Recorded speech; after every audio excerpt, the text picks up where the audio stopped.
그림자의 왕자와 바이올린 연주자 석양이 서울의 고층 빌딩 너머로 지고 있었고, 하늘은 윤민수가 더 이상 볼 수 없는 주황색과 붉은색 물결로 물들어 있었다. 강남대로에서 가장 높은 빌딩의 최상층 사무실에 앉아있는 32세의 젊은 억만장자는 차가운 대리석으로 조각된 조각상처럼 움직임 없이 앉아있었다. 민수 사장님, 이사회 멤버들이 회의실에서 기다리고 있습니다. 비서가 인터폰을 통해 알렸다.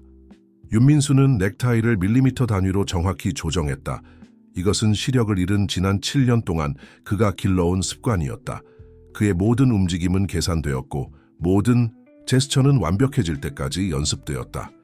그의 회사에서 특별히 개발한 탄소 섬유 지팡이가 그의 단단한 마호가니 책상 옆에 놓여 있었다. 5분 후에 가겠습니다. 성아 씨. 그는 감정을 드러내지 않는 깊고 통제된 목소리로 대답했다. 그가 20세에 물려받은 기술 제국은 그의 지휘 아래 3배로 성장했다. 윤테크는 이제 인공지능과 첨단 로봇 분야의 세계적인 선두주자였다. 그를 눈이 멀게 한 사고 이후에도 윤민수는 회사를 정상에 유지할 뿐만 아니라 아무도 가능하다고 믿지 않았던 혁신으로 시장을 혁명화했다. 그는 그를 특징 짓는 고양이 같은 우아함으로 일어섰다. 그의 발걸음은 자신의 손바닥처럼 잘 알고 있는 사무실을 가로지르며 확고하고 자신감 있었다. 지팡이는 그의 영역 내에서는 필요성보다는 액세서리에 가까웠다. 성아 씨, 분기별 보고서를 준비하고 오늘 밤 일정을 모두 취소해 주세요. 그는 비서 책상을 지나가며 지시했다. 하지만 사장님, 어머님께서 오늘 저녁 식사에 참석하시겠다고 확인하셨어요. 3개월 동안 뵙지 못했다고 주장하세요. 성아는 망설였고 그녀의 목소리는 걱정을 드러냈다. 윤민수는 잠시 멈췄고 그의 턱은 거의 눈에 띄지 않게 긴장했다. 긴급한 회사 문제가 생겼다고 전해주세요. 어머니는 이해하실 겁니다. 항상 이해하시죠. 그는 대답하고 회의실을 향해 걸음을 재개했다. 윤테크의 복도는 대부분의 사람에게는 유리와 강철의 미로였지만 윤민수에게는 그의 기억에 새겨진 지도였다. 그의 발걸음 소리가 대리석 바닥에 울려 퍼져 회의실의 자동문이 열리기 전에 그의 도착을 알렸다. 안녕하세요 여러분. 그의 목소리가 자연스러운 권위로 공간을 채웠다. 그의 3배나 나이가 많은 일부 이사회 멤버 10명이 본능적으로 의자에 똑바로 앉았다. 민수 씨, 우리는 아시아 시장 확장에 대한 제안을 논의하고 있었습니다. 이사회의 가장 오래된 멤버이자 그의 아버지의 전 친구인 김재원이 시작했다. 그리고 당신들 중 일부는 이 작전의 타이밍에 대해 의구심을 가지고 있다고 추측합니다. 윤민수는 테이블 맨 앞에 인상적인 정확도로 앉으며 끼어들었다. 불편한 침묵이 방을 채웠다. 이것이 윤민수가 사고 이후 그의 삶을 이끌어온 방식이었다. 행동을 예상하고 저항을 예측하며 세상이 거대한 체스판인 것처럼 각 단계를 계산하는 것. 사실 민수 씨, 우리는 당신에 대해 걱정하고 있습니다. 재원은 계속해서 윤민수가 의자 팔걸이를 살짝 꽉 쥐게 만드는 부성적인 어조로 말했다. 당신은 윤테크를 글로벌 파워하우스로 변모시켰고 아무도 당신의 능력을 의심하지 않습니다. 그러나 당신은 회사만을 위해 살 수 없습니다. 당신의 아버지는, 제 아버지는 더 이상 여기 계시지 않습니다. 재원 씨. 윤민수는 칼날처럼 날카로운 목소리로 끊었다. 그리고 확장에 대해 논의할 특별한 것이 없다면 이 회의를 마치자고 제안합니다. 이어진 침묵은 귀청이 터질 듯했다. 이사회 멤버들은 불편하게 서로를 쳐다보았다. 윤민수는 그들의 시선을 볼 수 없었지만 그들로부터 동정심이 뿜어져 나오는 것을 느낄 수 있었다. 그가 가장 경멸하는 감정이었다. 참고로 그는 일어서며 덧붙였다. 중국 파트너들과의 계약은 오늘 아침에 이미 체결되었습니다. 공식 발표는 다음 주에 있을 예정입니다. 좋은 오후 되세요, 여러분. 그는 뒤에 속삭임과 놀란 표정들을 남기고 방을 나갔다. 이것이 그가 세상을 대하는 방식이었다. 의문을 제기할 기회를 주지 않고 의심할 여지를 주지 않았다. 그를 둘러싼 어둠은 그의 요새가 되었고 그는 그 안에서 절대적으로 통치했다. 사무실로 돌아온 윤민수는 이탈리아 가죽 의자에 앉아 내장된 패널의 버튼을 눌렀다. 성아 씨, 차를 준비해 주세요. 오늘은 일찍 집에 가겠습니다. 밤이 서울에 내려앉기 시작했고 그와 함께 고독이 다시 윤민수, 일부 직원들이 몰래 부르는 그림자의 왕자를 껴안았다. 그는 자신의 완벽하게 통제된 일상의 마지막 밤이 될 것이라는 것을 거의 알지 못했다. 중앙로에 내리는 가늘은 비가 이지현의 맑은 목소리가 명동 골목을 울려 퍼지는 것을 막지 못했다. 그녀는 폐점한 상점의 차양 아래 휠체어에 앉아 낡은 바이올린을 연주하며 물방울과 함께 춤추는 듯한 노트를 연주했다. 존 레논의 이매진은 항상 지나가는 행인들의 호기심 어린 시선을 끌었다. 단순한 옷을 입고 휠체어에 부러진 우산을 묶은 28세의 젊은 여성이 전에 국립심포니 오케스트라의 퍼스트 바이올리니스트였다는 것을 상상하는 사람은 거의 없었다. 천사처럼 연주하는구나, 아가씨. 한 노년의 여성이 바이올린 케이스에 동전을 몇 개 넣으며 말했다. 이지현은 미소를 지었고 그것은 그녀의 꿀색 눈을 밝히는 진정한 미소였다. 감사합니다, 박할머니. 항상 너무 친절하세요. 박할머니는 듣기 위해 멈출 뿐만 아니라 대화를 나누는 몇 안 되는 사람 중 하나였다. 거리에서 3년을 지내면서 이지현은 이런 작은 인간적인 순간들을 소중히 여기는 법을 배웠다. 추워지기 시작했어. 집에 가는 게 좋겠다. 할머니가 자신의 우산을 정리하며 조언했다. 집. 그 단어는 불협화음 노트처럼 이지현의 마음에 울렸다. 그녀가 지난 몇 주 동안 잠을 자던 보호소는 가정이라고 불릴 수 없었지만 버림받은 후 처음 몇 달 동안의 공원 벤치보다는 나았다. 곧 갈게요, 박할머니. 몇 곡만 더요. 그녀는 더 이상 눈까지 닿지 않는 미소를 지으며 대답했다. 할머니가 멀어지자 이지현은 눈을 감고 포 우나 카베자를 연주하기 시작했다. 이 곡은 몇 년 전 그녀를 유명하게 만든 곡이었다. 그녀의 손은 더 이상 그녀의 뇌의 명령에 반응하지 않는 다리에도 불구하고 예전과 같은 열정으로 움직였다. 멜로디는 그녀를 다른 시간으로 데려갔다. 국립극장의 조명이 그녀를 비추고 관객들이 그녀의 공연에 기립박수를 보내던 때로, 그녀의 가족이 그녀를 지지하고 그녀의 아버지가 그녀가 영혼의 음악을 가지고 태어났다고 자랑스럽게 말하던 시절로. 지현아? 익숙한 목소리가 그녀를 기억에서 끌어냈다. 눈을 뜨자 그녀는 옛 바이올린 선생님인 정 교수와 마주쳤다. 그녀의 눈은 부끄러움과 놀라움이 섞인 표정으로 커졌다. 정 교수님, 그녀의 말은 목구멍에서 죽어버렸다. 이런, 얼마나 오랫동안 너를 찾았는지. 왜 내 메시지에 답장하지 않았니? 그는 잘 재단된 양복을 적시는 비를 무시하며 다가왔다. 이지현은 바이올린을 내리고 그녀의 손은 약간 떨리고 있었다. 핸드폰을 잃어버렸어요. 사실 모든 것을 잃어버렸어요.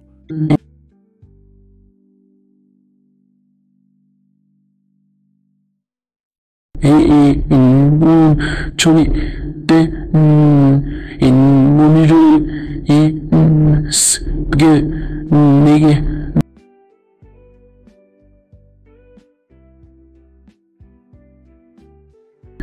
소피. 없어요, 교수님. 그녀는 여전히 남아있는 자존심으로 턱을 들며 대답했다. 자선? 지현아, 너는 내 최고의 제자였어. 나는 너에게 기회를 제공하는 거지. 연민이 아니야. 음악원은 교사가 필요해. 그리고 너는 항상 가르치는 재능이 있었어. 그 제안은 연장된 노트처럼 공중에 떠 있었다. 이지현은 가슴이 조여드는 것을 느꼈다. 어떻게 거절할 수 없는지 설명할 수 있을까? 음악원에는 계단이 있고 휠체어를 위한 구조가 없으며 그녀의 옛 동료들이 그녀를 연민의 눈길로 볼 것이라는 것을 감사하지만 그녀는 시작했지만 날카로운 경적 소리에 중단되었다. 고급차가 갑자기 인도 근처에 멈춰 두 사람을 놀라게 했다. 운전기사가 우산을 들고 재빨리 내려 뒷좌석 문으로 향했다. 내가 한 말을 생각해봐. 정 교수는 그녀에게 명함을 건네며 주장했다. 내 번호는 여전히 같아. 너는 이보다 훨씬 더 많은 것이 될 수 있어, 지현아. 그녀는 명함을 기계적으로 주머니에 넣고 고급차에서 내리는 남자에게 시선을 고정했다. 키가 크고 우아하며 아마도 그녀의 모든 소유물보다 더 비싼 양복을 입고 있었다. 하지만 그를 사로잡은 것은 그의 빈 시선 수평선에 잃어버린 듯한 눈빛이었다. 그 남자는 마치 보이지 않는 무언가에 맞은 것처럼 멈췄다. 그는 그녀 쪽으로 얼굴을 돌렸고 이제 더 강하게 내리는 비 속에서도 이지현은 그가 음악을 듣고 있다고 맹세할 수 있었다. 그녀가 연주를 멈추었음에도 불구하고 그 순간 설명할 수 없는 일이 일어났다. 시간이 정지된 것 같았고 이지현은 등골을 타고 오르는 오싹함을 느꼈다. 마치 우주가 이 만남을 계획한 것 같았다. 비록 그녀는 아직 자신의 인생이 얼마나 바뀌려고 하는지 알지 못했지만 그 남자는 그녀 쪽으로 한 걸음을 내디뎠지만 그의 경호원이 그를 막고 그의 귀에 뭔가를 속삭였다. 그는 망설였고 그의 얼굴은 좌절의 가면이었다. 그들이 그를 다시 차로 안내하도록 허락하기 전에 이지현은 차가 멀어지는 것을 지켜보았고 이상한 감정이 그녀의 가슴을 채웠다. 그녀는 다시 바이올린을 들고 정확히 왜인지 모르지만 베토벤의 월광 소나타를 연주하기 시작했다. 음악의 우울함이 이제 서울에 무자비하게 내리는 비와 섞이도록 하면서 방탄 메르세데스 벤츠는 서울의 혼잡한 중심가를 천천히 통과하고 있었다. 윤민수는 뒷좌석에서 침묵을 유지하는 동안 그의 운전기사이자 경호원인 정찬은 비 오는 밤에 혼잡한 교통을 피하려고 노력하고 있었다. 사장님, 정말 강남대로로 돌아가지 않으시겠습니까? 정찬이 백미러로 그의 긴장된 표정을 관찰하며 물었다. 아니, 이대로 계속 가. 윤민수는 차갑게 대답하며 비록 밖으로 지나가는 도시 풍경을 수 없었지만 창문 쪽으로 얼굴을 돌렸다. 라디오에서는 또 다른 경제 위기, 거리 시위, 정치 스캔들에 대해 보도하고 있었다. 윤민수는 끊임없는 부정적인 정보의 폭격으로 머리가 지끈거리는 것을 느꼈다. 그것을 꺼주세요. 그는 관자놀이를 마사지하며 명령했다. 이어진 침묵 속에서 비범한 일이 일어났다. 부드러운 멜로디, 거의 천상의 소리가 차의 방탄 창문을 뚫고 들어왔다. 윤민수는 의자에서 똑바로 앉았고 그의 예민한 감각은 놀라운 선명도로 각 음표를 포착했다. 차를 세워주세요. 그는 약간 떨리는 목소리로 말했다. 민수 사장님, 이곳은 안전하지 않은 지역입니다. 정찬이 항의하기 시작했다. 차를 세우라고 했습니다. 명령은 이 일을 허용하지 않는 긴급함과 함께 나왔다. 차량이 인도 근처에 정차했다. 윤민수는 정찬이 그를 돕기 위해 차를 돌아오기 전에 문을 열었다. 사장님, 적어도 우산으로 동행하게 해주세요. 경호원이 걱정스럽게 주장했다.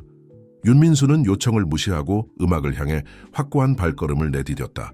비가 그의 이탈리아 양복을 적셨지만 그는 신경 쓰지 않았다. 각 걸음은 그를 매혹한 멜로디에 의해 인도되었다.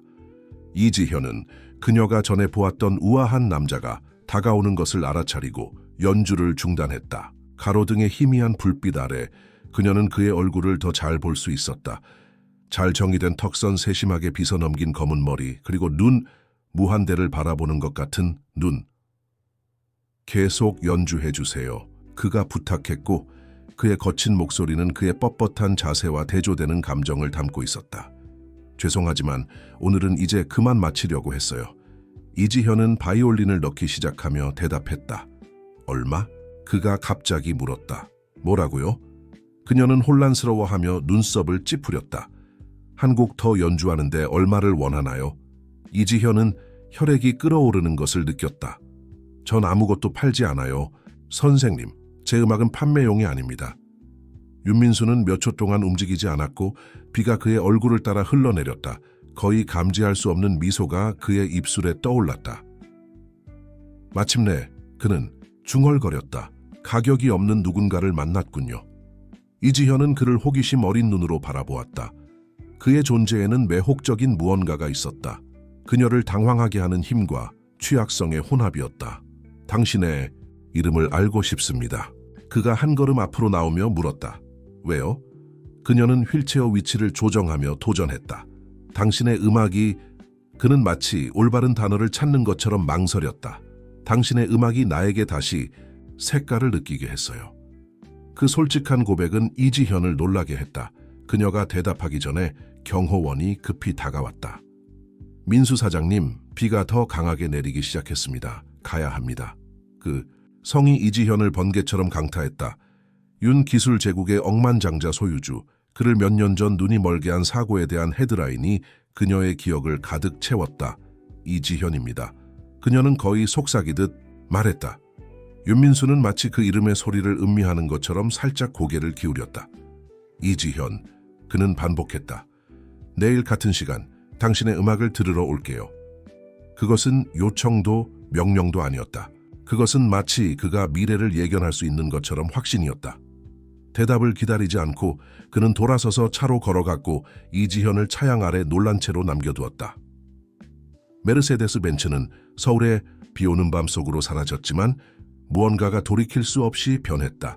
이지현은 그녀의 낡은 바이올린을 바라보고 그런 다음 정교수의 비에 젖은 명함을 주머니에서 꺼내보고 마지막으로 차가 사라진 방향을 바라보았다. 비는 계속 내리고 있었지만 오랜 시간 동안 처음으로 그녀는 더 이상 밤의 어둠 속에서 혼자가 아니라고 느꼈다. 그녀는 다시 바이올린을 들고 그녀 자신도 이해하지 못한 충동으로 달빛을 연주하기 시작했다. 음표들이 빗방울과 함께 춤추도록 하며 마치 그녀의 영혼을 너무나 진실된 말로 건드린 낯선 이에게 보내는 조용한 약속처럼 윤민수는 그날 밤 잠을 이루지 못했다. 강남에 있는 그의 호화로운 펜트하우스에서 그는 넓은 거실을 맨발로 걸었고 그의 발가락은 이탈리아 대리석 바닥의 모든 뉘앙스를 인식했다. 거리에서 들은 멜로디가 그의 생각을 떠나지 않았고 음악적 유령처럼 지속되었다. 그는 전체 벽을 차지하는 창문 앞에 멈춰 서서 차가운 유리에 이마를 대었다. 아래에서는 서울이 끊임없이 맥동하고 있었고 그가 더 이상 볼 수 없는 빛의 교향곡이었다. 사장님은 쉬셔야 해요. 20년 넘게 그의 가정부인 박선영의 목소리가 그의 뒤에서 걱정스럽게 들렸다. 색깔을 기억하세요, 선영 씨. 그는 돌아서지 않고 물었다. 가정부가 다가와 그가 가져온 차 한 잔을 중앙 테이블에 내려놓았다. 매일이요, 윤도련님. 매일 일어나서 하늘에 파란색을 볼 수 있어 감사해요. 윤민수는 쓰게 웃었다. 아이러니한 건 알아요? 내가 볼 수 있을 때는 색에 가치를 두지 않았어요. 해질녘의 정확한 색조를 알아차리기에는 제국을 건설하느라 너무 바빴죠. 선영은 자라나는 것을 지켜본 젊은 주인을 관찰했다. 32세 윤민수는 그의 나이에 어울리지 않는 진지함을 얼굴에 띠고 있었다. 표정의 주름이 이미 그의 눈가에 자리 잡고 있었고 조기 걱정의 조용한 증인들이었다. 그런데 왜 지금 그것에 대해 생각하고 있나요? 그녀는 뭔가가 바뀌었음을 직감했다. 윤민수 씨는 오늘 뭔가 다른 것 같아요. 그녀가 깨끗한 앞치마를 매만지며 소파에 앉았다. 오늘은 왜 그런 생각이 드나요? 윤민수는 잠시 망설이며 그의 손가락이 유리창에 부드럽게 두드렸다. 오늘 음악을 들었어요. 제가 꿈꾸던 시절을 생각나게 하는 멜로디를요, 선영 씨. 세상을 바꿀 수 있다고 믿었던 때를 말이에요. 가정부는 소파에 앉아 주름진 손으로 완벽하게 다린 앞치마를 매만졌다. 그리고 누가 당신이 더 이상 꿈꿀 수 없다고 했나요? 꿈은 수평선을 볼 수 있는 사람들을 위한 것이죠. 그가 마침내 돌아서며 대답했다. 저는 그것 없이 살아가는 법을 배웠어요. 아니요, 윤도련님. 당신은 그것들로부터 숨는 법을 배웠어요. 선영은 깊게 한숨을 쉬었다. 당신 아버님은 가장 위대한 비전을 가진 사람들은 마음으로 보는 사람들이라고 말씀하셨죠. 아버지에 대한 언급은 윤민수를 눈에 띄게 긴장시켰다. 그는 방 한쪽에 있는 그랜드 피아노로 걸어가 광택 있는 표면을 손가락으로 쓸었다. 제 아버지는 이상주의자였어요, 선영 씨. 그리고 그것이 그를 어디로 이끌었는지 보세요. 그의 목소리는 의도했던 것보다 더 거칠게 나왔다. 당신 아버님은 음악의 가치를 아는 분이셨어요. 그녀가 부드럽게 정정했다. 왜 이 피아노가 7년 동안 아무도 연주하지 않았는데도 여전히 여기 있다고 생각하세요? 윤민수는 피아노 의자에 앉아 그의 손이 누르지 않고 건반 위에 놓였다. 수년 동안 그는 음악이 그가 잃은 것에 대한 너무 고통스러운 기억이 될 것 같아 연주를 거부했다. 바이올리니스트는 그는 거의 속삭이듯 시작했다. 그녀는 휠체어에 있었어요, 선영 씨. 하지만 그녀의 음악은 날아다녔어요. 어떻게 그럴 수 있을까요? 아마도 그녀가 우리의 한계는 우리가 허락할 때만 우리를 정의한다는 것을 이해하기 때문일 거예요. 선영이 일어서며 대답했다. 이제 차를 마시고 쉬도록 하세요. 내일은 긴 하루가 될 거예요. 윤민수는 가정부의 발걸음이 멀어지는 소리를 들으며 그를 생각과 함께 홀로 남겨두었다. 그의 손이 건반 위에서 움직이기 시작했고 처음에는 망설이다가 더 자신감 있게 사고 이후로 연주하지 않았던 곡을 연주하기 시작했다. 엘리제를 위하여의 멜로디가 공간을 채웠고 각 음표는 기억들을 담고 있었다. 그는 어머니가 그에게 연주하는 법을 가르치던 때, 아버지가 학교 음악회에서 그의 공연에 박수를 보내던 때, 그가 특히 어려운 곡을 연주할 때 두 분 모두의 자랑스러운 미소를 기억했다. 갑자기 그의 손이 멈췄다. 이어진 침묵 속에서 그는 휴대폰을 집어들었다. 정찬 씨, 그가 단축 다이얼 버튼을 누르며 불렀다. 이지현이라는 바이올리니스트에 대해 모든 것을 알아봐 주세요. 그녀는 명동에서 연주해요. 그리고 정찬 씨, 조용히 해주세요.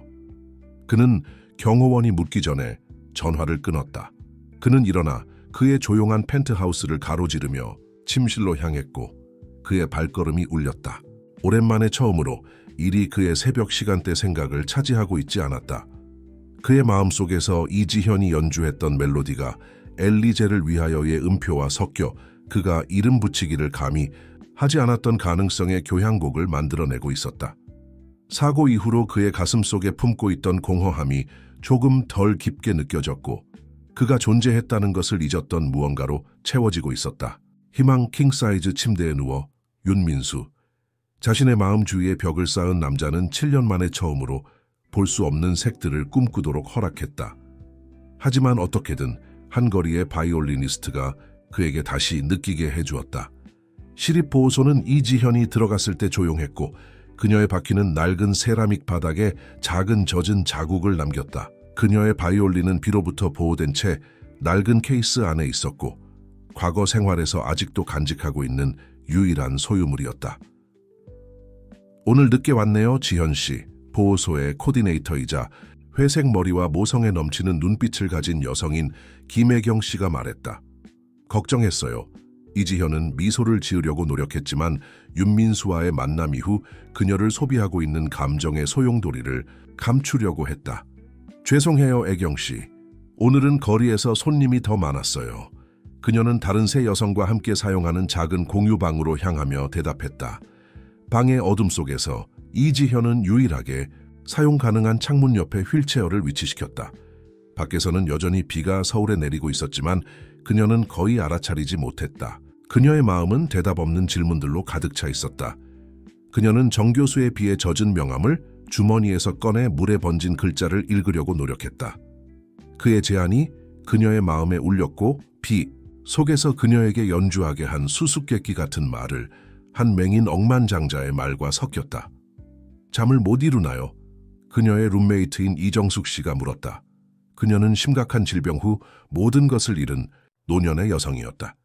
그냥 생각 중이에요, 정숙 씨. 이지현이 재빨리 명함을 넣으며 대답했다. 오늘 뭔가 달라 보여요. 노년의 여성이 침대에 앉으며 관찰했다. 전에 볼 수 없었던 방식으로 눈이 빛나고 있어요. 이지현은 한숨을 쉬며 바이올린 케이스를 열었다. 그녀의 손가락이 섬세하게 악기의 현을 어루만졌다. 오늘 누군가를 만났어요. 모든 것을 의문시하게 만든 사람을. 그녀는 다른 여성들을 깨우지 않기 위해 작은 목소리로 고백했다. 남자? 정숙이 공모의 미소를 지으며 물었다. 그런 게 아니에요. 이지현은 서둘러 설명했다. 그저 그가 나에게 내가 숨고 있을지도 모른다는 것을 깨닫게 했어요. 내 한계를 변명으로 사용하고 있다는 것을. 정숙은 침대에서 일어나 이지현에게 다가와 창문 옆에 작은 의자에 앉았다. 알아요, 우리 딸. 때로는 하나님이 우리가 보기를 거부하는 것을 보게 하기 위해 사람들을 우리 길에 놓으세요. 그녀가 이지현의 손을 자신의 손 사이에 잡으며 말했다. 당신은 포기하기에는 너무 젊어요. 이지현은 눈에 눈물이 맺히는 것을 느꼈다. 그렇게 간단하지 않아요, 정숙 씨. 어떤 건지 모르세요. 정말 몰라요. 노년의 여성이 중단했다. 하지만 국립극장에서 연주하던 그 이지현이 여전히 그 안에 있다는 걸 알아요. 그리고 보아하니 그 신비한 남자도 그것을 보았어요. 그들 사이에 생각에 잠긴 침묵이 내려앉았다. 이지현은 윤민수의 얼굴에 있던 강렬함, 그가 그녀의 음악에 진정으로 감동받은 것처럼 보였던 방식, 심지어 그녀가 연주하는 것을 볼 수 없음에도 불구하고 그 모습을 기억했다. 그는 맹인이에요. 이지현이 자신에게라기보다는 정숙에게 중얼거렸다. 하지만 그는 나를 수년 만에 처음으로 진정으로 보이게 했어요. 그래서 이제 어떻게 할 거예요? 정숙이 물었다. 이지현은 정 교수의 명함을 바라보고 그 다음 그녀의 바이올린을 그리고 마침내 창문 너머로 펼쳐진 도시를 바라보았다. 그는 내일 돌아올 거라고 했어요. What? 그녀가 목소리에 불안과 두려움이 섞인 채 대답했다. 그가 내 음악을 들을 거라고 했어요. 그리고 당신은 거기 있을 거예요. 그 질문은 미완성된 음악 노트처럼 공중에 떠 있었다.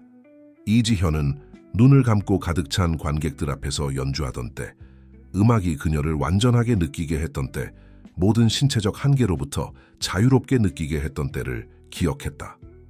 모르겠어요. 그녀는 정직하게 대답했다. 두려워요, 정숙 씨. 희망에 대한 두려움이요. 노년의 여성은 애정 어린 마음으로 그녀의 손을 꽉 쥐었다. 두려움은 우리가 허락할 때만 우리에게 힘을 가져요, 우리 딸. 때로는 운명의 기회를 줄 필요가 있어요. 이지현은 다시 바이올린 케이스를 열고 조심스럽게 악기를 꺼냈다.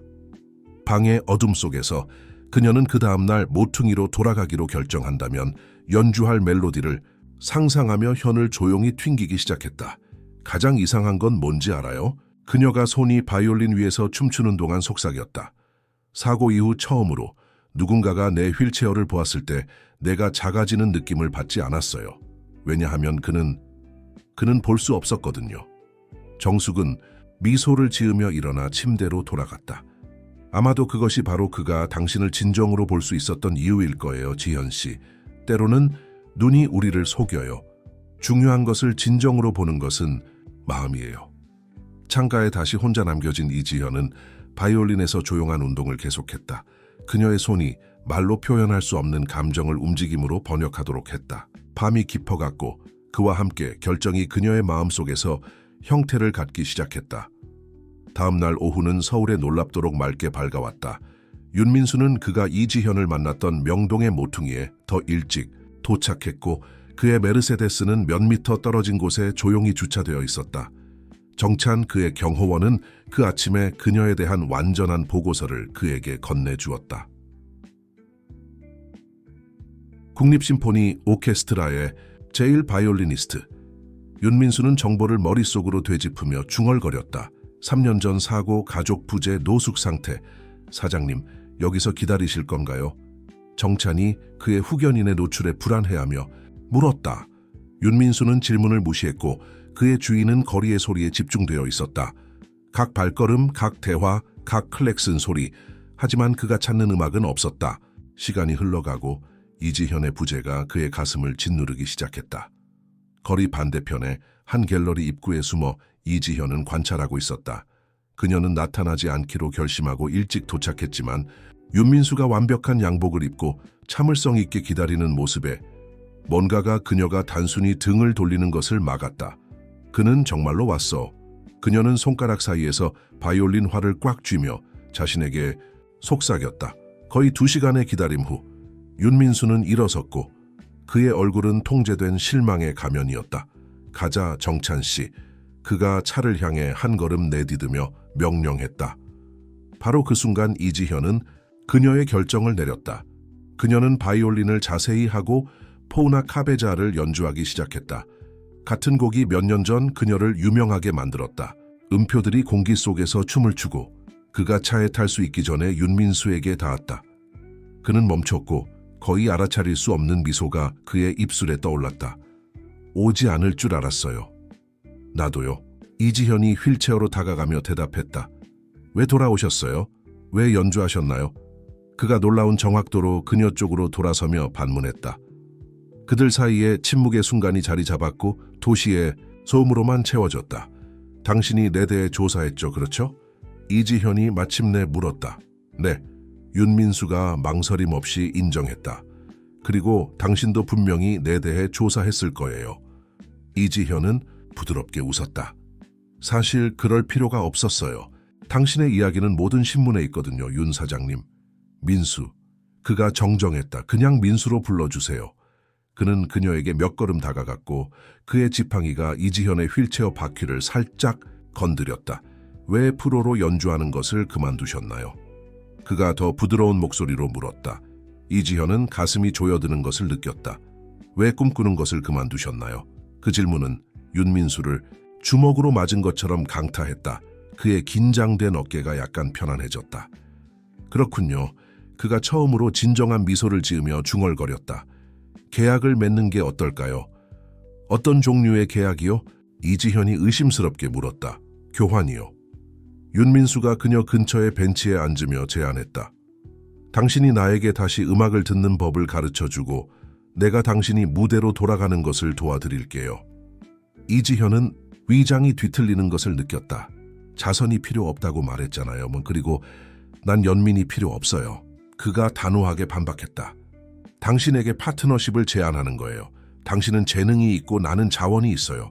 하지만 그보다 더 중요한 것은 그는 잠시 멈추고 단어를 신중하게 선택했다. 우리 둘 다 다시 꿈꾸는 법을 배워야 해요. 그들 주변의 도시 소음이 줄어든 것 같았고 마치 우주가 도시의 혼란 속에서 친밀한 순간을 만들기 위해 공모한 것 같았다. 왜 저인가요? 이지현이 약간 떨리는 목소리로 물었다. 재능 있는 음악가들이 수십 명 있는데요. 윤민수는 그녀 쪽으로 약간 몸을 기울였다. 당신이 나에게 다시 색을 느끼게 한 유일한 사람이기 때문이에요. 당신은 단순히 음악을 연주하는 것이 아니라 이지현 씨. 당신은 사람들의 영혼을 연주해요. 그의 말은 이지현에게 깊이 울렸다. 그녀는 낡은 바이올린을 바라보고 그 다음 그녀의 움직이지 않는 다리를 그리고 마침내 그녀가 존경하는 위엄으로 자신의 어둠을 마주하고 있는 앞에 있는 남자를 바라보았다. 그리고 내가 실패하면요. 그녀가 속삭였다. 그리고 당신이 날아오르면요. 그가 그녀 쪽으로 손을 뻗으며 대답했다. 이지현은 그 뻗은 손을 바라보았다. 너무 단순하면서도 동시에 의미가 가득한 제스처였다. 그것은 계약 이상이었다. 그것은 둘 다에게 새로운 시작의 약속이었다. 한 가지 조건으로요. 그녀가 마침내 말했다. 당신도 노력하겠다고 약속해야 해요. 단지 저를 돕는 것뿐만 아니라 당신 자신이 다시 느끼도록 허락하는 것도요. 윤민수는 잠시 침묵했고 마치 그 약속의 의미를 재고하는 것 같았다. 약속합니다. 그가 숨길 수 없는 감정을 담은 목소리로 대답했다. 이제 그 바이올린이 무엇을 할 수 있는지 보여주시겠어요? 이지현은 미소를 지으며 악기를 자세히 잡았다. 월광 소나타의 첫 음표가 공기를 채웠고 오랜 시간 만에 처음으로 둘 다 아마도 단지 아마도 그들의 부서진 마음이 다시 춤추는 법을 배울 수 있다고 느꼈다. 윤테크의 호화로운 로비는 이지현이 휠체어를 타고 유리문을 통과했을 때 소문으로 들끓고 있었다. 직원들은 대화를 멈추고 호기심 어린 눈으로 윤민수가 개인적으로 입장을 허락한 젊은 여성을 관찰했다. 이지현 씨, 효율적인 모습의 비서가 재빨리 다가왔다. 저는 김성아입니다. 윤 사장님의 비서예요. 그가 당신을 음악실로 직접 안내해달라고 요청했어요. 음악실이요? 이지현이 놀라서 물었다. 50층이 지난 24시간 동안 완전히 개조되었어요. 성아가 그녀를 사설 엘리베이터로 안내하며 설명했다. 윤 사장님은 그의 효율성으로 유명해요. 엘리베이터가 부드럽게 올라갔고 이지현은 심장이 빨라지는 것을 느꼈다. 그녀는 윤민수의 제안을 받아들이기로 한 그녀의 결정에 의문을 제기하며 밤을 꼬박 새웠다. 아침에는 보호소에서 애경 씨와 정숙 씨와 감동적인 작별 인사를 나누고 그들을 방문하러 다시 올 것을 약속했다. 엘리베이터 문이 열리자 이지현은 숨을 집어삼킬 정도의 환경이 나타났다. 전체 층이 최첨단 음악 스튜디오로 변형되었고 인류 악기, 완벽한 음향, 그리고 가장 인상적인 것은 모든 세부 사항에 접근성 적응이 있었다. 윤민수는 피아노에 앉아 있었고 그의 손가락은 소리를 내지 않고 건반 위를 부드럽게 미끄러지고 있었다. 엘리베이터 소리를 듣자 그는 문 쪽으로 얼굴을 돌렸다. 당신의 새 직장에 오신 것을 환영합니다. 그가 우아하게 일어서며 말했다. 이지현은 환경의 모든 세부 사항을 흡수하며 천천히 다가갔다. 이건 그녀는 주저하며 올바른 단어를 찾았다. 과도해요. 윤민수는 미소를 지었다. 저는 필요하다고 부르는 것을 선호해요. 적절한 악기 없이 어떻게 저에게 음악을 듣는 법을 가르치길 기대하나요? 그리고 어떻게 이 모든 것에 압도당하지 않길 바라나요? 그녀는 존경과 걱정이 섞인 목소리로 반박했다. 윤민수가 대답하기 전에 엘리베이터가 다시 열렸다. 김재원, 이사회의 가장 오래된 회원이 무거운 발걸음으로 방에 들어왔다. 민수 씨, 우리는 대화가 필요합니다. 그가 이지현에게 비판적인 시선을 보내며 발표했다. 사적으로요? 이지현 씨는 이제 제 음악 파트너입니다. 재원 씨. 윤민수가 단호하게 대답했다. 어떤 주제든 그녀의 면전에서 논의될 수 있습니다. 재원은 넥타이를 조정하며 눈에 띄게 불편해 보였다. 소셜미디어는 당신이 거리 음악가를 구출했다는 소문으로 들끓고 있습니다. 주주들은 당신의 정서적 안정성에 대해 우려하고 있습니다. 이지현은 얼굴이 붉어지는 것을 느꼈다. 이것이 정확히 그녀가 두려워했던 상황이었다. 주주들에게 전하세요. 윤민수가 저런 모습 그럼 소디르 det extinction 시핑 후시켜는 스키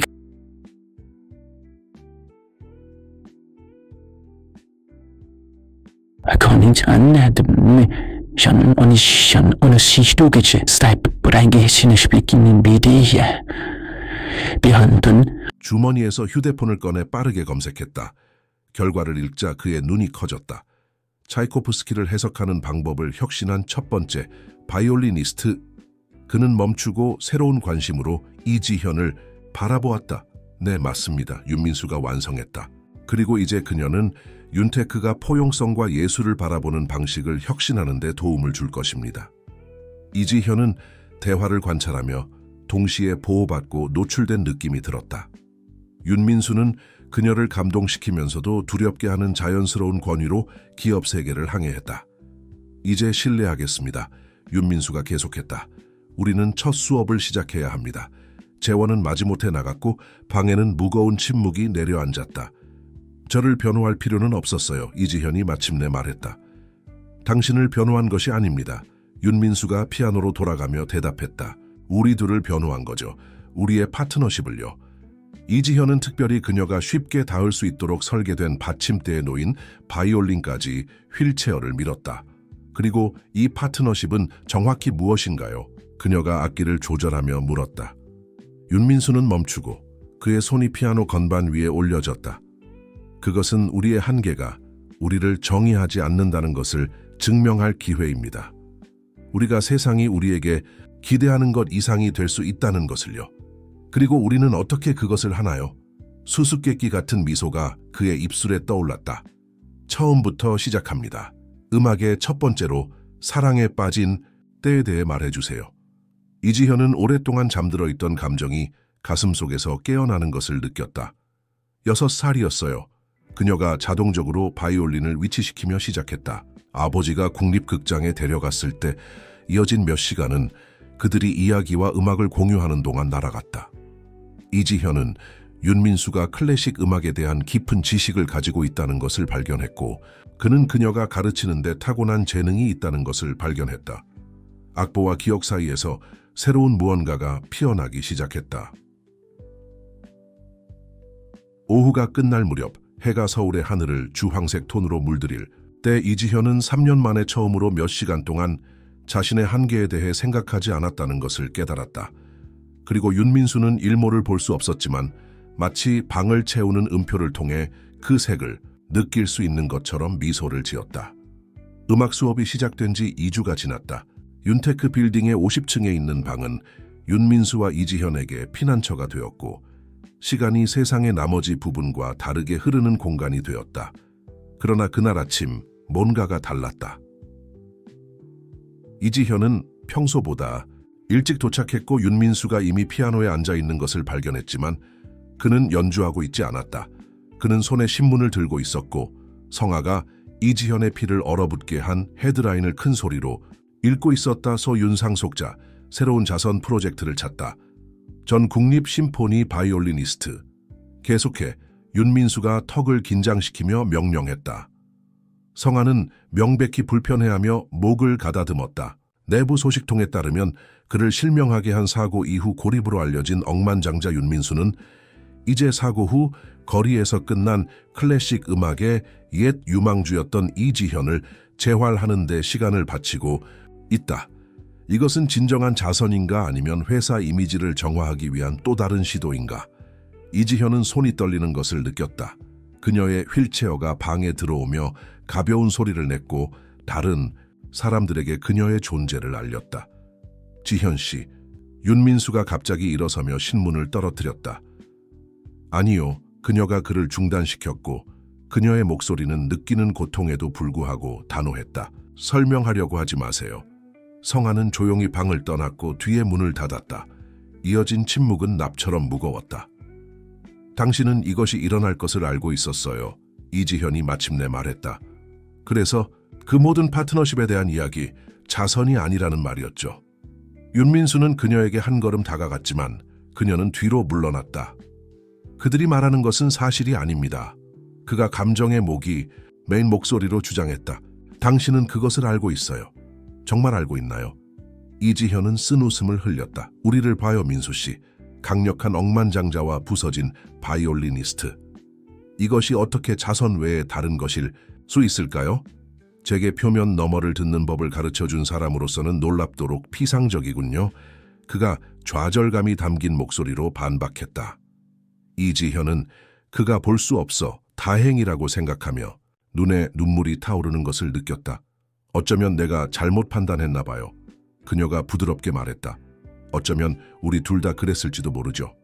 그때 윤민수는 예상치 못한 일을 했다.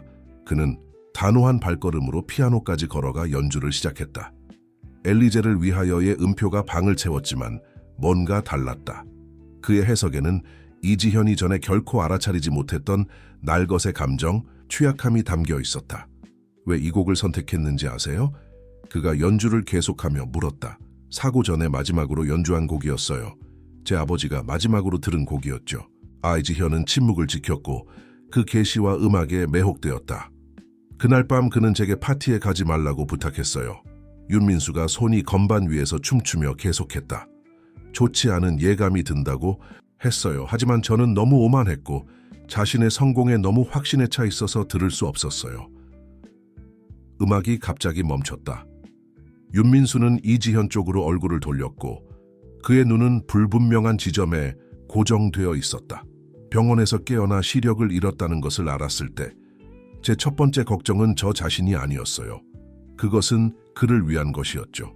그가 자신의 외아들, 그의 후계자가 이것으로 축소된 것을 보는 것이 그를 파괴할 것이라는 것을 알았어요. 그는 자신을 향해 애매하게 손짓했다. 민수 씨, 이지현이 무의식적으로 가까이 다가가며 중얼거렸다. 3개월 후 그는 심장마비를 일으켰어요.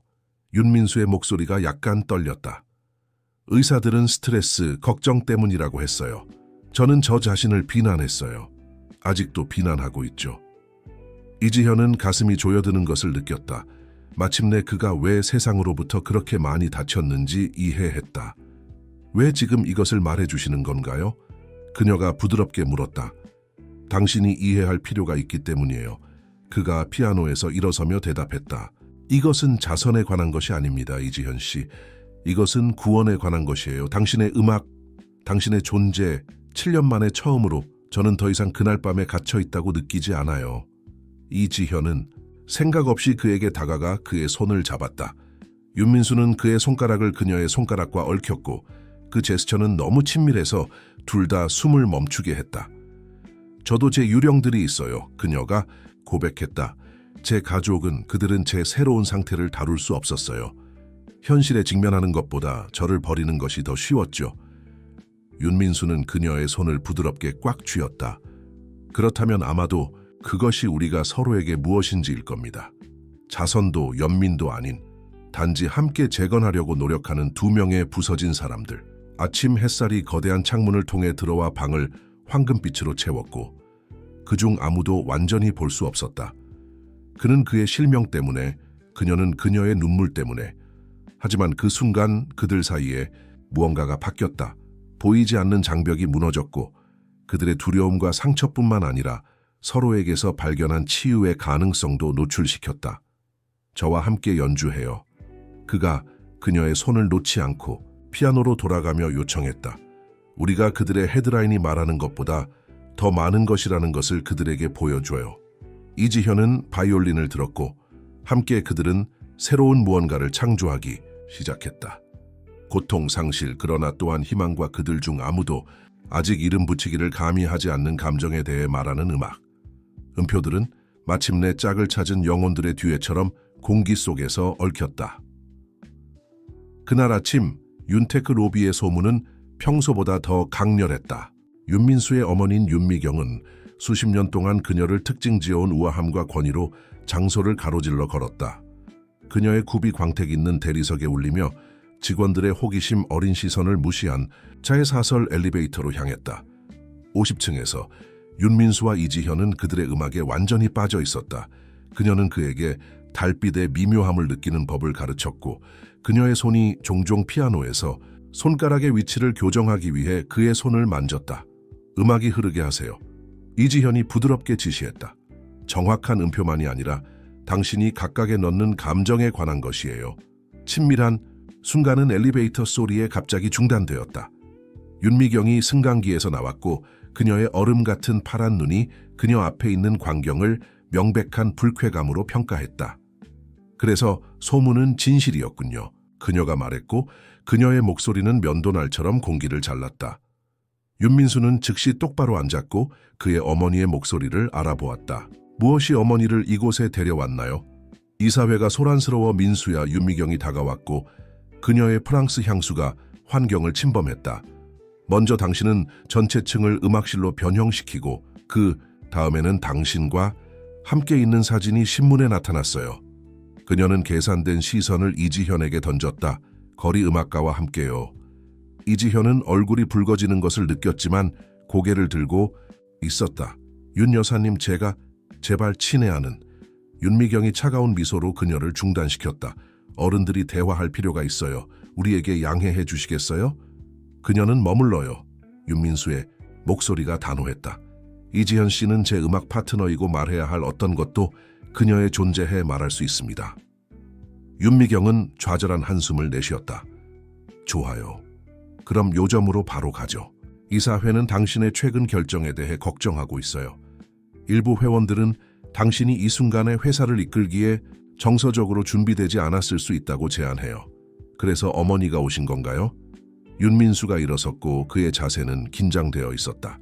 이사회로 저를 위협하기 위해서 내가 당신의 어머니이고 당신을 걱정하기 때문에 왔어요. 윤미경이 그녀의 목소리를 부드럽게 했다. 당신 아버지의 사고 이후 당신은 완전히 다쳤어요. 그리고 이제 갑자기 당신은 이런 식으로 자신을 노출시키고 있어요. 이 논의에 아버지를 이용하지 마세요. 윤민수가 약간 떨리는 목소리로 잘랐다. 이지현은 침묵 속에서 대화를 관찰했고 윤민수의 얼굴에 새겨진 갈등을 보며 가슴이 아팠다. 그때 윤미경이 그녀에게 돌아섰다. 이지현 씨 맞죠? 그녀의 어조는 거짓으로 달콤했다. 얼마죠? 뭐라고요? 이지현은 혼란스러워하며 눈썹을 찌푸렸다. 제 아들로부터 떨어지기 위해 얼마를 원하나요? 윤미경이 에르메스 가방을 열고 수표책을 꺼냈다. 적절하다고 생각하는 금액이 있을 거예요. 이어진 침묵은 귀청이 터질 듯했다. 이지현은 마치 뺨을 맞은 것처럼 느꼈다. 어머니, 윤민수의 목소리는 순수한 얼음이었다. 나가세요, 지금요. 민수야, 합리적으로 생각해. 윤미경이 주장했다. 이 상황은 당신의 평판뿐만 아니라 당신 아버지의 모든 유산에 영향을 미치고 있어요. 이지현이 대답한 것은 그녀였다. 그녀의 목소리는 차분하지만 단호했다.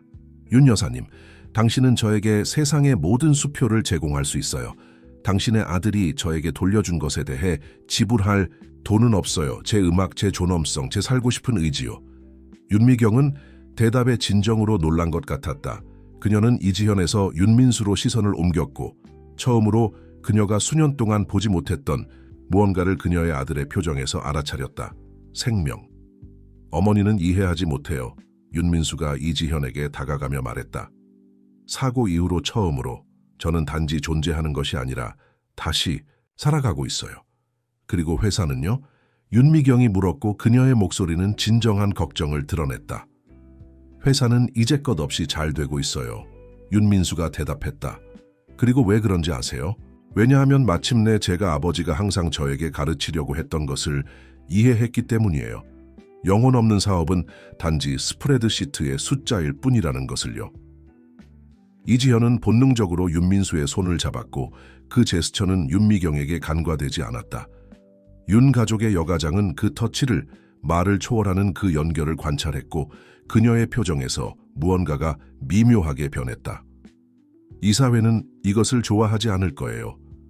그녀가 말했지만 그녀의 목소리는 초기의 단단함 중 일부를 잃었다. 이사회는 적응해야 할 것입니다. 윤민수가 단호하게 대답했다. 제가 그렇게 여러 번 적응해야 했던 것처럼요. 윤미경은 어깨에 가방을 정리하며 떠날 준비를 했다. 그러나 엘리베이터에 들어가기 전에 그녀는 멈추고 돌아섰다. 이지현 씨, 그녀가 불렀다고 하신 그를 잘 돌보세요.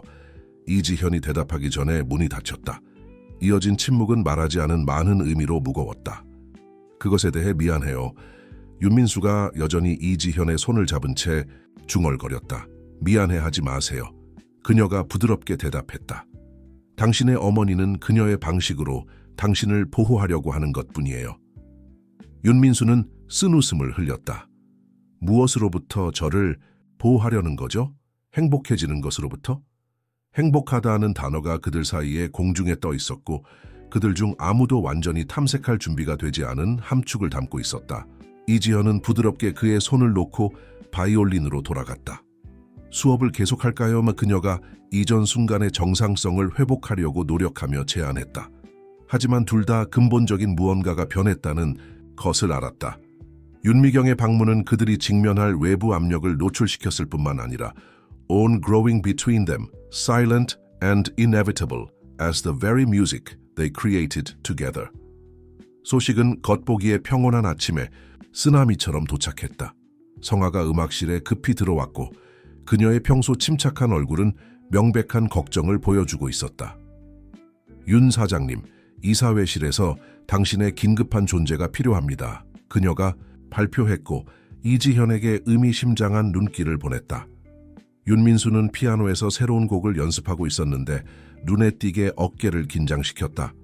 무슨 일이 있었나요? 직접 보시는 게 좋겠습니다.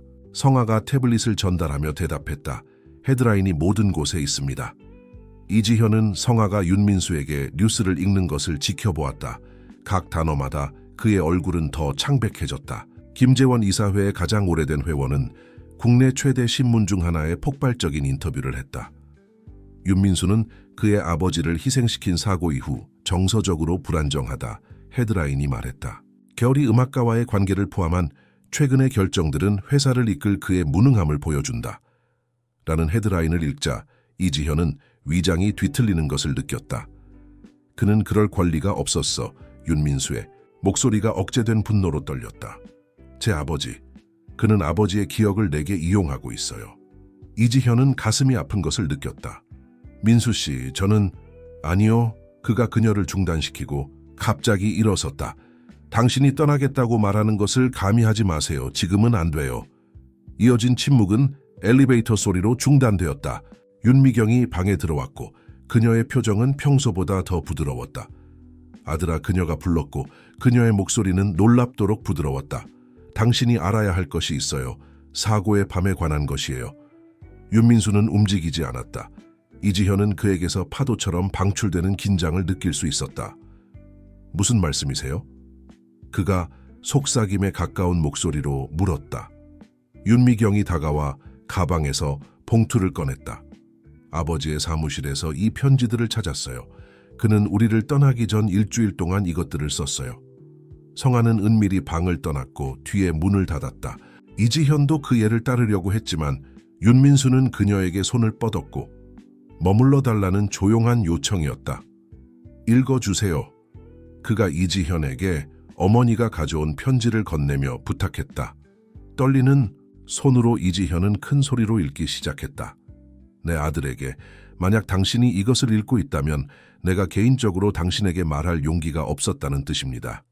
당신의 사고가 있던 밤 단순히 예감 때문에 그 파티에 가지 말라고 한 것이 아니었습니다. 나는 김재원이 가짜 회사를 통해 자금을 전용하며 회사의 재정 데이터를 조작하고 있다는 것을 발견했습니다. 내가 그를 대면했을 때 그는 우리 가족의 평판을 파괴할 가족의 오래된 비밀을 폭로하겠다고 위협했습니다. 나는 당신을 보호하려고 했습니다, 민수야. 하지만 내 침묵은 너무 큰 대가를 치렀습니다. 당신의 시력, 내 건강, 우리의 관계. 재원은 그가 보이는 사람이 아닙니다. 결코 그런 적이 없었습니다.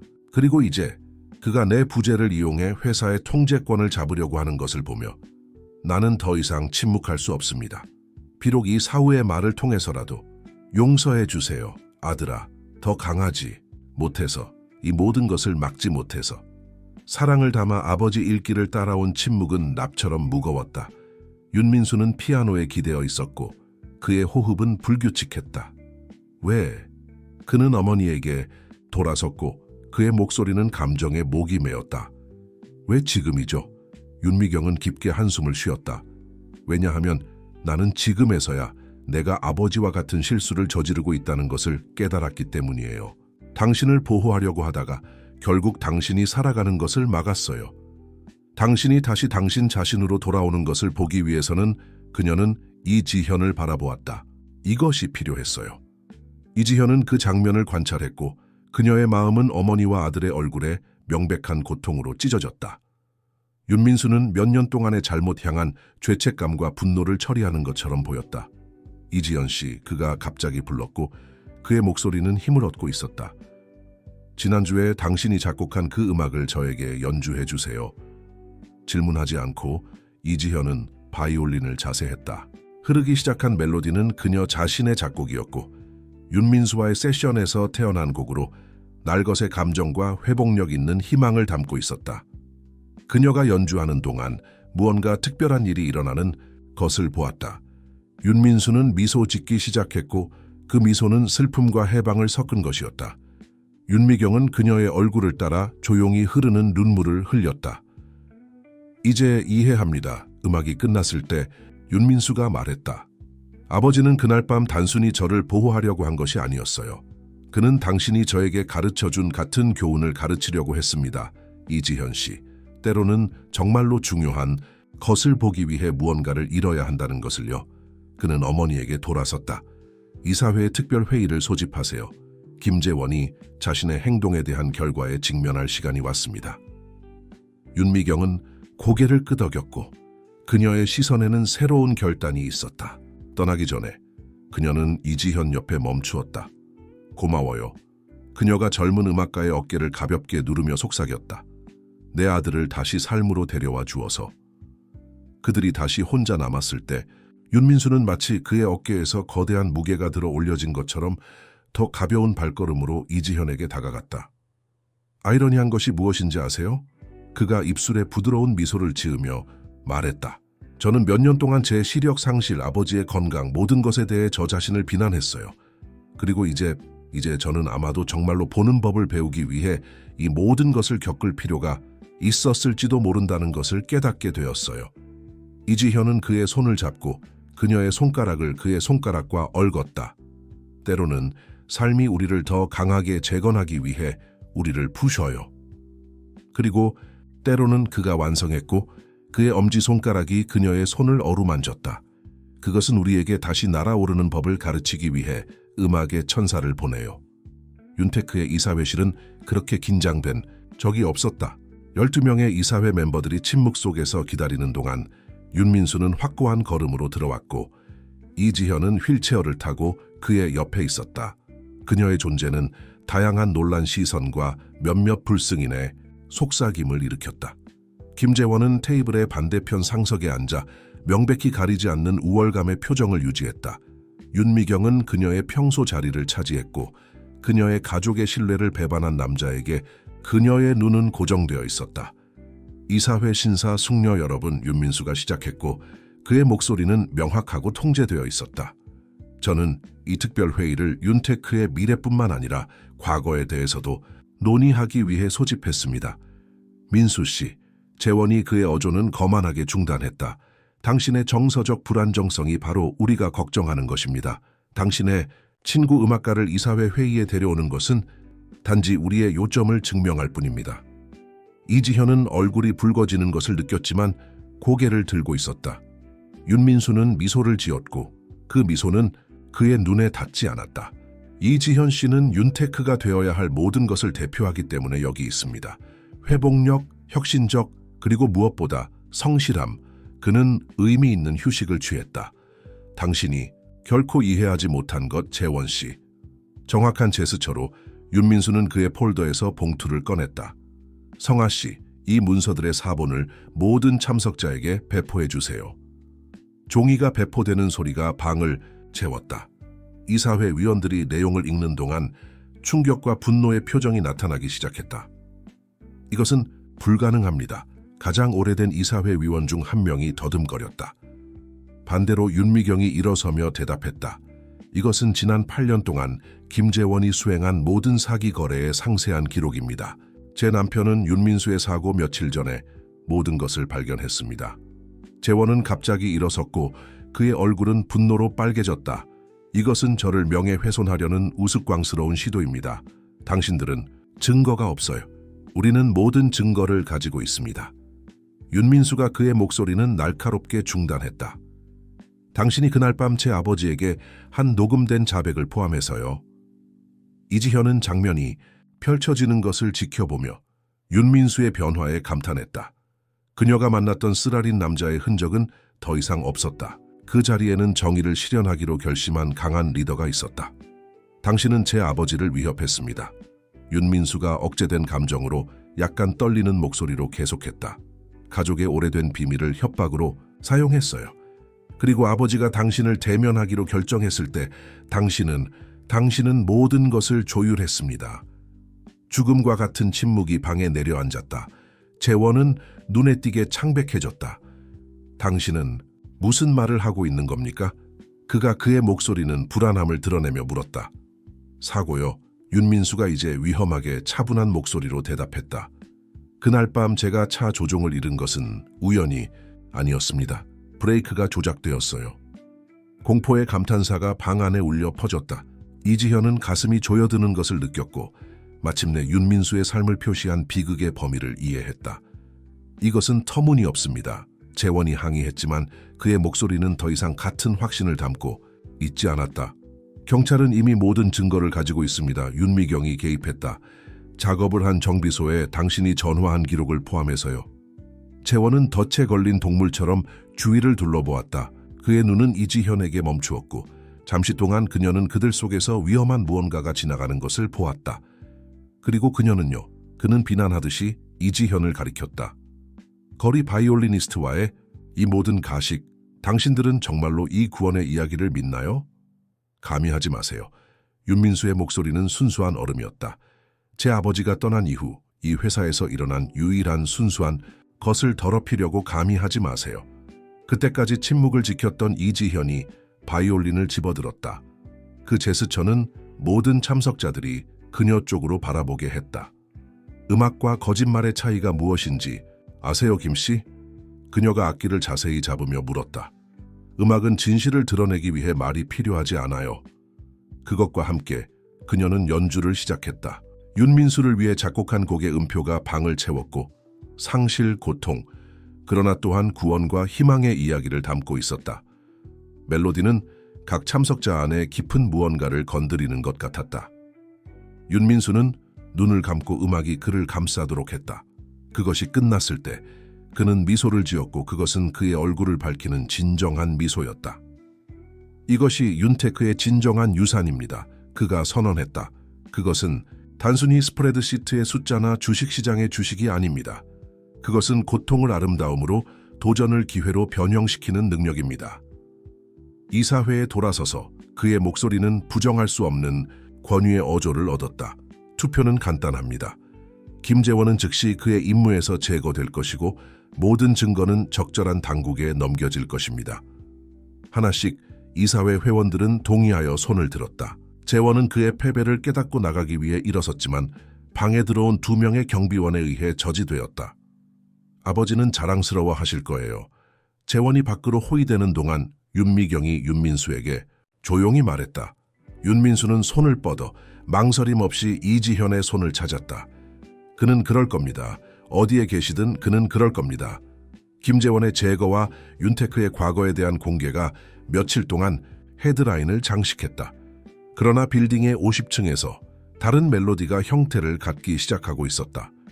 이지현은 피아노에 앉아 있었고 그녀의 손은 윤민수가 문에서 그녀를 관찰하는 동안 부드럽게 건반 위를 미끄러졌다. 그녀는 그가 미소 짓고 있다는 것을 보기 위해 그를 볼 필요가 없었다. 방을 채우는 에너지에서 느낄 수 있었다. 당신은 쉬고 있어야 해요. 그녀가 연주를 멈추지 않고 말했다. 며칠 동안 매우 격렬한 시간이었어요. 윤민수가 다가왔고 그의 발걸음은 그녀가 전에 본 것보다 더 가벼웠다. 준비해야 할 공연이 있는데 어떻게 쉴 수 있겠어요? 이지현은 갑자기 연주를 멈추고 그의 방향으로 돌았다. 무슨 공연이요? 당신의 무대로의 복귀요. 그가 피아노 벤치에서 그녀 옆에 앉으며 대답했다. 국립극장이 당신의 대답을 기다리고 있어요. 이지현의 심장이 빨라졌다. 민수 씨, 저는 준비되지 않았어요. 당신은 준비되었습니다. 그가 그녀의 손을 잡았고 그의 손가락은 자연스럽게 그녀의 손가락과 얽혔다. 사실 당신은 항상 준비되어 있었어요. 단지 그것을 다시 믿을 필요가 있었을 뿐이죠. 이지현은 눈에 눈물이 맺히는 것을 느꼈다. 그리고 내가 실패하면요? 불가능합니다. 윤민수가 그녀를 떨게 만드는 확신으로 대답했다. 왜 그런지 아세요? 왜냐하면 이제 당신은 단지 손으로만 연주하는 것이 아니라 당신의 전체 영혼으로 연주하기 때문이에요. 아래에서 먼 도시 소리로만 채워진 편안한 침묵이 그들 사이에 자리 잡았다. 어머니가 어제 저를 찾아왔어요. 이지현이 부드럽게 밝혔다. 윤민수는 약간 긴장했다. 그녀는 무엇을 원했나요? 저에게 감사를 전하려고요. 이지현은 만남을 기억하며 미소 지었다. 그리고 국립극장을 완전히 접근 가능하게 만들기 위한 계획을 보여주려고요. 윤테크가 프로젝트를 자금 지원할 거라고 합니다. 윤민수는 미소를 지었고 그 미소는 그의 전체 얼굴을 밝혔다. 어머니가 마침내 이해하셨군요. 무엇을 이해하셨나요? 때로는 무언가를 잃어야 훨씬 더 큰 것을 얻을 수 있다는 것을요. 그는 그녀 쪽으로 돌았고 그의 눈은 비록 초점이 맞지 않았지만 깊은 감정을 담고 있었다. 저는 제 시력을 잃었지만 세상을 보는 새로운 방법을 얻었어요. 음악을 통해, 당신을 통해서요. 이지현은 심장이 한 박자 건너뛰는 것을 느꼈다. 민수 씨, 말을 마치게 해주세요. 그가 부드럽게 요청했다. 우리가 만났을 때 우리는 각자 자신의 그림자를 가진 두 명의 부서진 사람들이었어요. 당신은 저에게 우리의 한계가 우리를 정의하지 않는다는 것을 가르쳐 주었어요.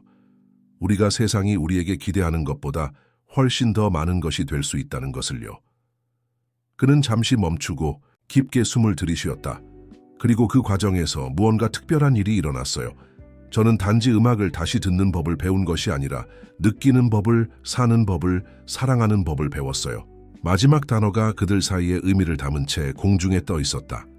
이지현은 심장이 빨라지는 것을 느꼈다. 사랑이요? 그녀가 약간 떨리는 목소리로 속삭였다. 내 사랑. 그가 확인했고 그의 엄지손가락이 그녀의 손을 어루만졌다. 보기 위해 눈이 필요하지 않고 춤추기 위해 다리가 필요하지 않은 그런 종류의 사랑. 영혼에서 태어나기 때문에 신체적 한계를 초월하는 종류의 사랑. 이지현은 이제 자유롭게 그녀의 얼굴을 따라 흐르는 눈물을 억제할 수 없었다. 그녀의 자유로운 손으로 그녀는 부드럽게 윤민수의 얼굴을 만졌다. 당신은 저에게 제 음악을 돌려주었어요. 그녀가 감정으로 목이 메인 목소리로 말했다. 하지만 그것보다 훨씬 더 많은 것을 주었어요. 다시 연주할 이유를 주었어요. 윤민수는 그녀의 터치 방향으로 기울었다. 그럼 수락하시겠어요? 무대로 돌아오는 것을? 한 가지 조건으로 그녀가 목소리에 미소를 담아 대답했다. 무엇이죠? 당신이 저와 함께 연주하는 것. 이지현이 제안했다. 듀엣, 피아노와 바이올린. 마음에 음악이 있는 사람들에게는 한계가 없다는 것을 세상에 보여주는 거예요. 윤민수의 미소가 넓어졌다. 그럴 수 있을 것 같아요. 그 순간 마치 말하지 않은 약속을 봉인하듯이 그들의 입술은 약속과 가능성으로 가득 찬 부드러운 키스에서 만났다. 그들이 분리되었을 때 이지현은 그의 이마에 그녀의 이마를 기대었다. 재미있는 것이 무엇인지 알아요?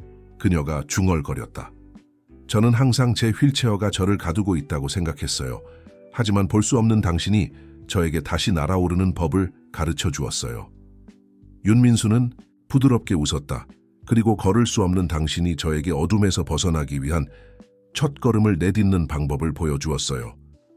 오후의 태양이 거대한 창문을 통해 들어와 두 사람을 황금빛으로 목욕시켰다. 피아노 위에는 새로운 작곡의 악보가 생명을 얻기를 기다리고 있었다. 단지 그들의 이야기뿐만 아니라 자신의 죄에서 다시 태어나는 법을 배워야 했던 모든 이들의 이야기를 담은 곡이었다. 단지 자신들의 이야기뿐만 아니라 자신의 죄에서 다시 태어나는 법을 배워야 했던 모든 이들의 이야기를 담은 곡이었다. 서울국립극장은 그날 밤 갈라 공연으로 가득 찼다. 무대 뒤에서 이지현은 붉은색 콘서트 드레스를 조정하며 바이올린을 들고 있는 그녀의 손이 약간 떨리고 있었다. 악기는 더 이상 거리 시절의 낡은 바이올린이 아니었다. 윤민수는 그녀에게 스트라디바리우스를 선물하기를 고집했지만 그녀는 여전히 소중한 보물처럼 오래된 것을 간직하고 있었다. 긴장됐어요? 윤민수의 목소리가 그녀 뒤에서 들렸다. 그는 턱시도를 입고 완벽하게 정돈된 머리로 우아한 모습이었다. 조금요. 그녀가 인정했고 그를 마주하기 위해 휠체어를 돌렸다. 이번엔 다릅니다. 더 의미가 있어요. 윤민수는 다가와 그녀의 목소리, 소리로 자신을 인도했다. 그의 손가락은 놀라운 정확도로 그녀의 얼굴을 찾았다. 정 교수님이 오늘 저에게 무슨 말씀을 하셨는지 아세요? 그가 미소를 지으며 물었다. 그의 모든 음악 경력에서 그는 포우나 카베자의 그렇게 독특한 해석을 본 적이 없다고 하셨어요. 이지현은 부드럽게 웃었다. 그는 친절하신 거예요. 아니요, 그는 정직하신 겁니다. 윤민수가 정정했다. 우리의 버전은 독특합니다. 왜냐하면 그것은 우리의 이야기를 담고 있기 때문이죠. 각 음표, 각 멈춤, 그것은 한계를 가능성으로 변형시키는 것에 관한 것입니다. 관객의 소음이 오케스트라가 악기를 조율하는 소리와 섞여 그들에게 도달했다. 첫 줄에서 윤미경은 이지현이 초대하기로 한 애경 씨와 정숙 씨 옆에서 기다리고 있었다 봐요. 이지현이 장난스럽게 말했다. 우리는 당신의 어머니와 보호소에서의 제 친구들을 같은 줄에 앉게 했어요. 기적은 일어납니다. 윤민수가 웃으며 나비 넥타이를 조정했다. 특히 음악이 관련되었을 때요. 무대 도우미가 다가와 시작까지 5분 남았다고 알렸다. 이지현은 깊게 숨을 들이마시며 순간의 무게를 느꼈다. 민수 씨, 그녀가 부드럽게 불렀다. 우리가 들어가기 전에 당신에게 말해야 할 것이 있어요. 그는 그녀 쪽으로 기울어져 경청했다. 이지현은 그의 손을 잡아 그녀의 배까지 인도했다. 이 공연에 우리 둘만 있는 것이 아니에요. 그녀가 감정으로 목이 메인 목소리로 속삭였다. 윤민수는 잠시 움직이지 않았고 정보를 처리하고 있었다. 마침내 말했을 때 그의 목소리는 감정으로 가득 차 있었다. 아기? 그가 속삭였고 미소가 그의 얼굴을 밝혔다. 우리가 아기를 가질 거예요? 이지현은 확인했고 행복의 눈물이 그녀의 얼굴을 따라 흘렀다. 네, 우리의 심포니가 시작되고 있어요. 윤민수는 그녀를 안았고 그들 사이에 바이올린을 조심하면서 그녀의 입술에 부드러운 키스를 했다. 이제 그가 중얼거렸다. 우리는 완벽한 듀엣을 가졌어요. 입장 신호가 울렸다. 때가 왔다. 마지막 손 꽉 쥐기와 함께 그들은 분리되었다. 윤민수는 자신 있게 피아노로 걸어갔고 이지현은 그의 옆에 자리로 휠체어를 밀었다. 관객은 그들이 무대에 나타났을 때 박수를 쳤다. 스포트라이트 아래에서 그들은 더 이상 맹인 억만장자와 하반신 마비된 바이올리니스트가 아니었다. 그들은 단순히 두 명의 음악가, 두 명의 연인 각자의 구원을 음악에서 그리고 서로에게서 찾은 두 영혼이었다. 윤민수는 피아노의 자리를 잡았고 이지현은 바이올린을 들어 올렸다. 그들은 단어나 신호가 필요하지 않았다. 그들의 심장은 같은 리듬으로 뛰었고 그들의 영혼은 같은 멜로디로 춤추었다.